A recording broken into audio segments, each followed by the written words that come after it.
सध्या मुंबई येथे सुरू असलेल्या राज्य विधिमंडळाच्या अर्थसंकल्पीय अधिवेशनामध्ये आमदार सौ सुलभाताई खोडके व आमदार संजय खोडके यांनी अमरावती जिल्ह्यातील सार्वजनिक आरोग्य व्यवस्था अधिक बळकट करण्याच्या दृष्टीने अनेक मुद्दे उपस्थित करीत शासनाचं लक्ष वेधलंय। त्या अनुषंगाने उपाययोजना व आरोग्य सुविधांची सक्षमतेने अंमलबजावणी करण्याला घेऊन राज्याचे सार्वजनिक आरोग्य व कुटुंब कल्याण मंत्री नामदार प्रकाशजी आबिटकर यांच्या उपस्थितीत मंत्रालयात एका विशेष बैठकीचं आयोजन करण्यात आलं होतं। या बैठकीला आमदार संजय खोडके, आमदार सौ सुलभाताई खोडके, आरोग्य सेवा आयुक्त कादंबरी बलकवडे, आरोग्य सेवा संचालक डॉक्टर विजय कांदेवाड तसेच आरोग्य विभागातील वरिष्ठ अधिकारी उपस्थित होते।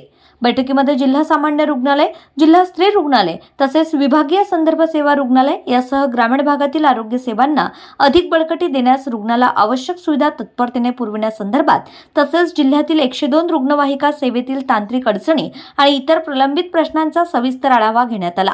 जिल्ह्यातील आरोग्य यंत्रणा अधिक सक्षम व्हावी हा बैठकीमागचा मुख्य उद्देश होता।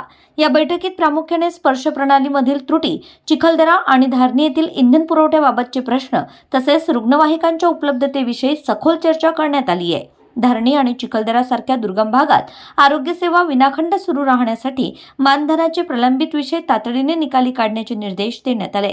तसेच जिल्ह्यातील वैद्यकीय महाविद्यालय आणि जिल्हास्तरीय रुग्णालयातील बालरोग तज्ञ व स्त्रीरोग तज्ञांची रिक्त पदे तातडीने भरण्याबाबत सकारात्मक पावले उचलण्याच्या सूचना आरोग्य मंत्र्यांच्या वतीने संबंधित विभागाला देण्यात आल्या।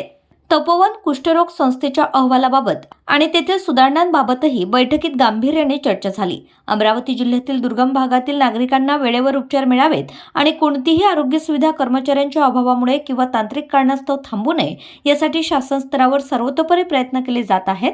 जनसामान्यांच्या आरोग्याशी निगडीत हे सर्व प्रश्न प्राधान्याने मार्गी लावून एक सुदृढ आणि आरोग्य संपन्न अमरावती घडविण्यासाठी प्रशासन कटिबद्ध असल्याचा विश्वास आरोग्यमंत्री नामदार प्रकाश आबिटकर यांनी यावेळी व्यक्त केलाय।